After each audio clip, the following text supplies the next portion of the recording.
Murkomen.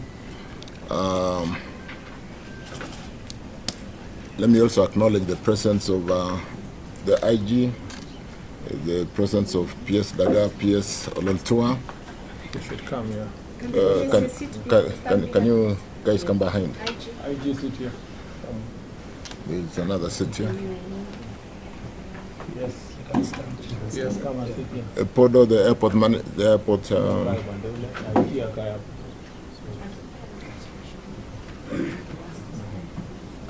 Yes, I'll put you the rest of the team, you can stand here. Our airport manager, we need more ladies here. We need more ladies here. Everybody who is here, just come. Yes.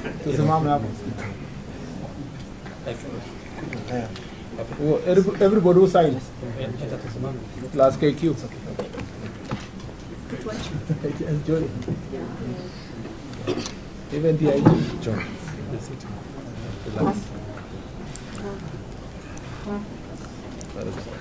Good. Colleagues, Rebecca Miano, Murkomen, aviation stakeholders, members of the Fourth Estate, distinguished guests, ladies and gentlemen. Good morning. Good morning.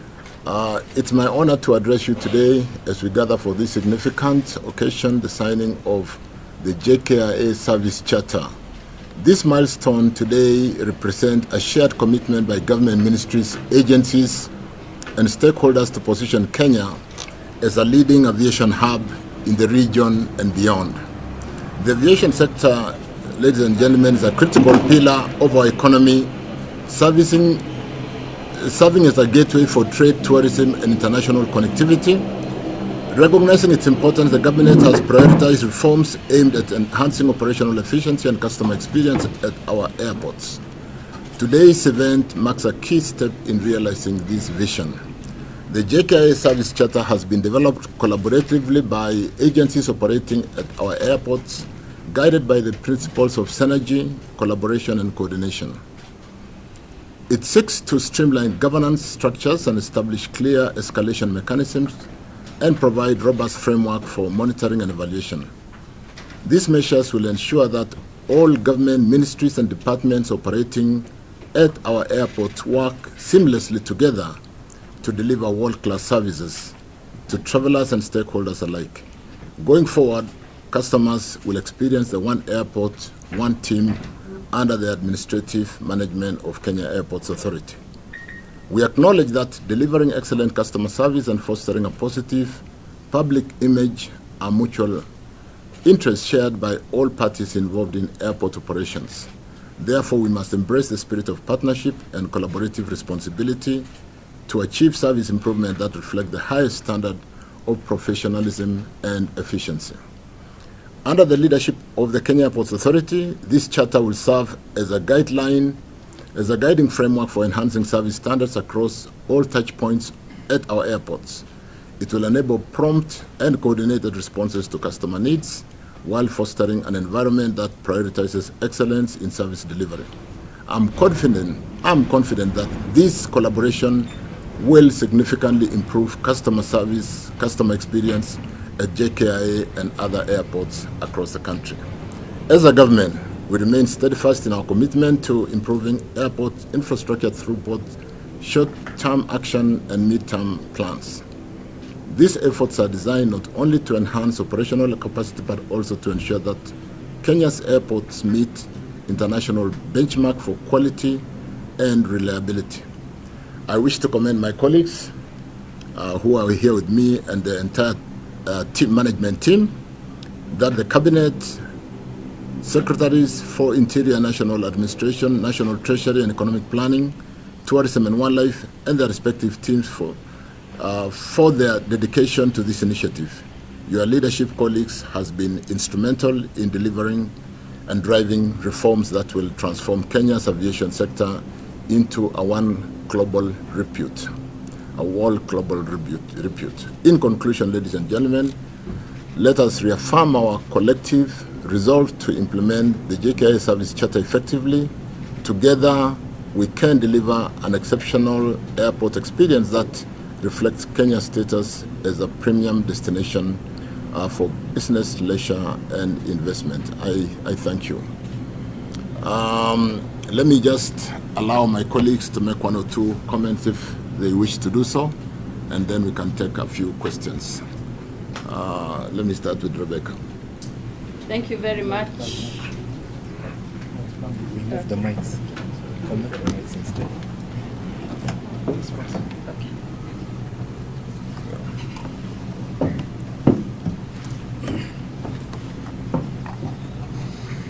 Thank you very much, CS, for transport. For the tourism sector, this is very monumental.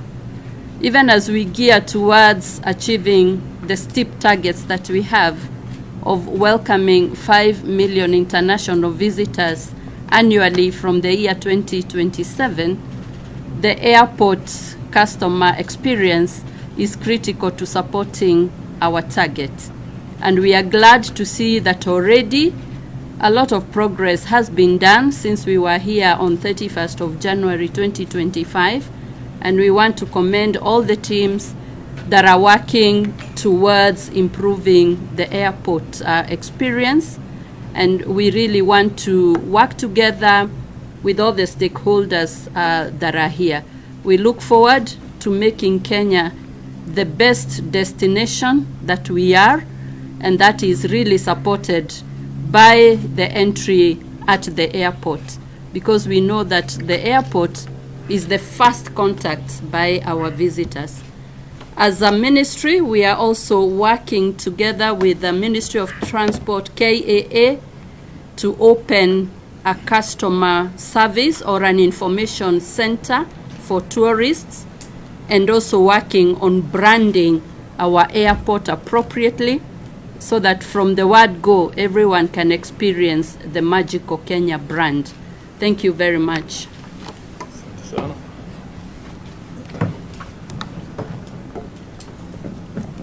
Thank you, Rebecca. Waziri Murkomen.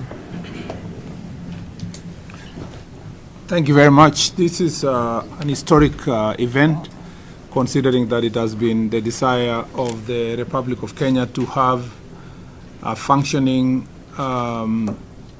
structure within the airport that ensures collaboration between all the agencies. I am very happy that we are privileged to have finally delivered this very important charter. Hopefully, going forward, this will cement the kind of working relationship that we need to see insofar as the number of agencies who are working here is concerned. On the part of the Ministry of Interior, our responsibility at the airport is to ensure that Kenyans are kept safe and that the bad people are kept out of our country. And therefore, the processes within the airport should be able to detect any contraband, illegal goods, issues to do with illegal immigrants, and persons who should not come through, especially criminals who should not visit our country. We have signed this charter today to promise the people of Kenya that we will act professionally and that our team at the airport will work in the spirit of whole government approach to ensure that we collaborate with the other agencies, especially the Kenya Airports Authority and the other agencies, to ensure that the safety and the security of the people of Kenya is guaranteed. I would like to congratulate all the members of the team that we constituted to work on this document, and to promise that as a ministry we shall give our utmost collaboration to make sure that this becomes a success. I'm very happy for JKIA, and I look forward to a better customer experience for all our visitors and citizens of this republic as they pass through Jomo Kenyatta International Airport. Asante sana. So thank you very much, Waziri. And as we start to implement this service charter today, I want to confirm that we have set up in that service charter document that we've signed a governance board that will be chaired by the Kenya Airports Authority CEO, that will initially sit monthly and eventually do quarterly meetings. Initially, because we need to do quite a bit of some work, there will be an operational committee that will be sitting monthly, and there are various working group sessions that will work weekly, and they will work and reaffirm measurable targets in the key performance indicators in the various areas that have been identified, and report accordingly to that escalation to a point where we really, like we said, want to be that premium anchor airport in the region. So we'll see things really significantly improving as we seek to be what Kenya ought to be in the region. Asanteni sana. We can take a few questions. Name and media house. Yeah, my name is Jasmine Ambui from Citizen TV. I have two questions. One is the cost of implementing the charter and where the funds will be coming from. And then two is when do we expect to see KA get a substantive Wambui, thank you, Citizen. Another question, and then we can take the two together. My name is Kamchelenza from KBC. I have three questions. One is, how does the charter compare to industry best practices? Are there any future plans to enhance or expand the charter's commitments? And the last one is, how does the charter incorporate digital transformation and modern customer service technologies? Thank you. Let's start with Wambui's question, which is basically the budgetary commitments. You did hear us talk to a cabinet commitment in customer experience at JKA.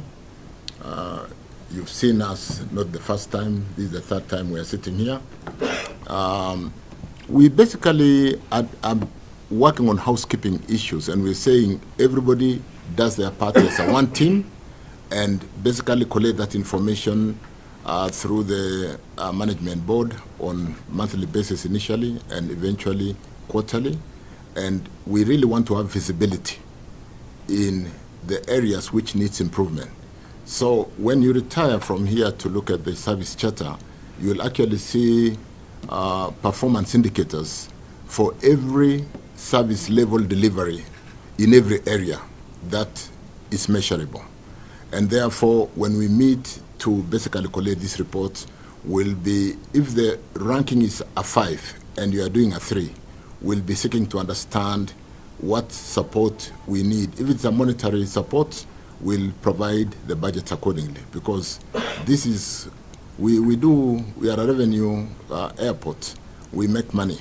Where we need to provide facilitation in terms of budget, we'll be able to do so to ensure that we do improve the customer experience, improve, like Rebecca says, the customer inflows into our country, and be able to significantly improve the revenues. I think budgets talk to expenditure side and the revenue side. And so when you talk about expenditure, depending on how we are able to quadruple our revenues, the expenses should not be a significant issue. But more importantly, what are we able to do to improve our economy? I think when we really look at this charter, maybe because we have not shared what we've signed today and we'll be sharing, you will appreciate that it has been worked on. We did do a charter for the Kenya Ports Authority sometimes back, but you know, here we are dealing with people. At the port, we are dealing with containers, and people are very sensitive.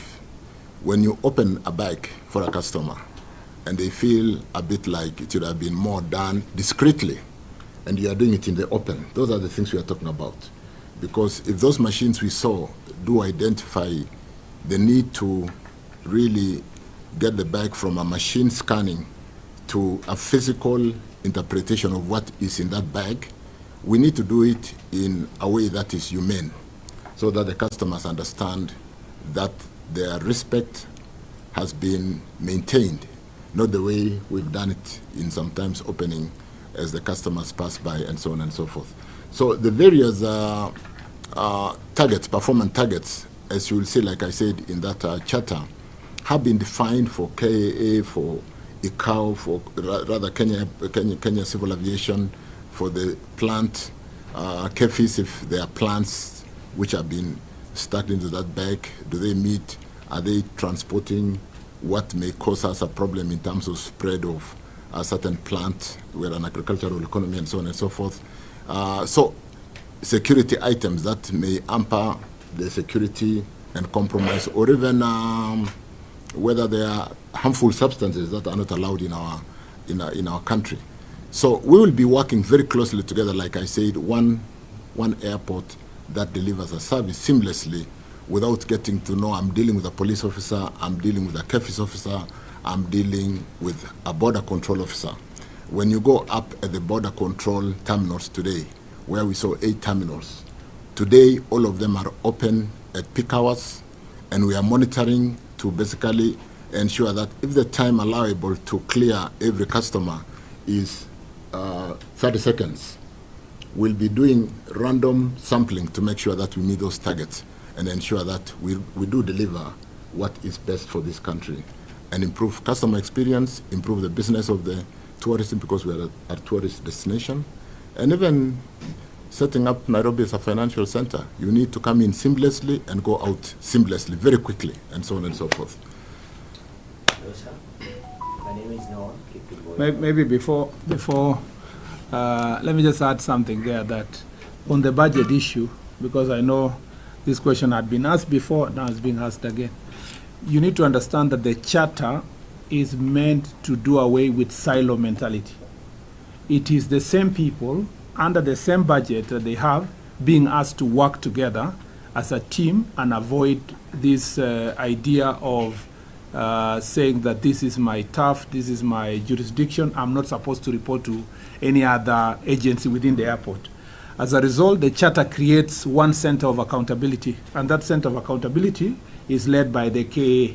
So that then we have principally said you have reporting channels for the police, for the immigration, for tourism, for KFIs, for plant health. Everybody reports to different ministries. But under this charter, we are now saying, yes, you may have the other reporting mechanism, but in terms of running the airport and the customer experience at the airport, you have to report to one center, and there is a board that is chaired by the MD of Kenya Airports Authority. Meaning, therefore, that it is not, we are not creating a new budget.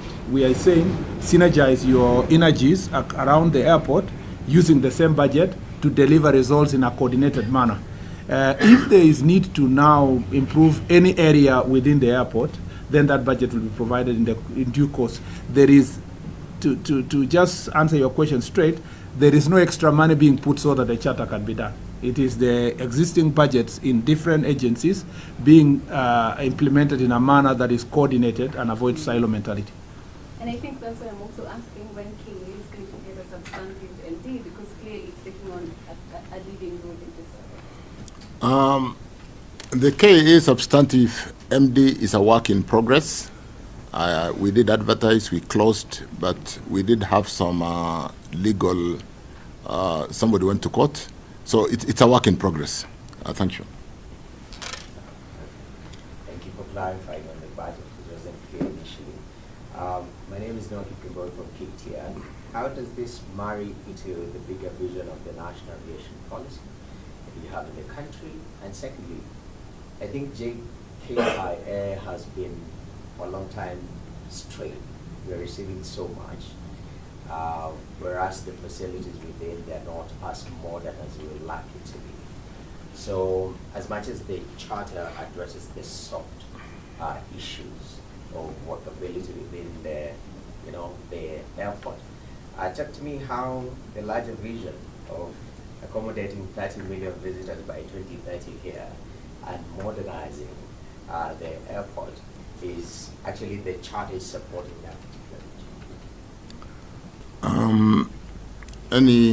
We'll take that in due course. Can we take the last one, and then we can take the two? None. The national aviation policy really seeks to grow our airport to meet the demands of the growth in the industry, as we seek to grow from the current number of our clients coming into our country, be it tourism, be it business, from the current so many to 7 million capacity to the numbers that you have talked about as we look into 2030 and beyond. And you do know that our airport was built to take a maximum capacity that is outstripped today.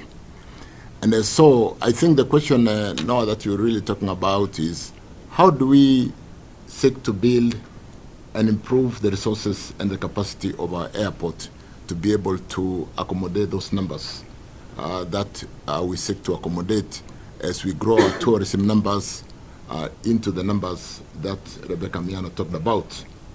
And you know the building of a new airport is alive, and we really need to up our game. We are working after the failure of the PIP framework to upgrade our airport and to build a new airport.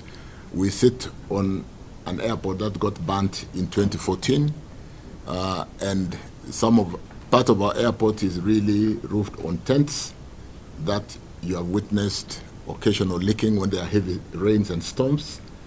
And apart from the airport being stripped in capacity of number of passengers, and looking at the horizon on the numbers we need to be servicing in a short while, the building of a new airport is active, an active agenda at Cabinet. We are looking at policies on investments which can support themselves as a business, really being able to do more of PPP as opposed to building on a social capital on our balance sheet.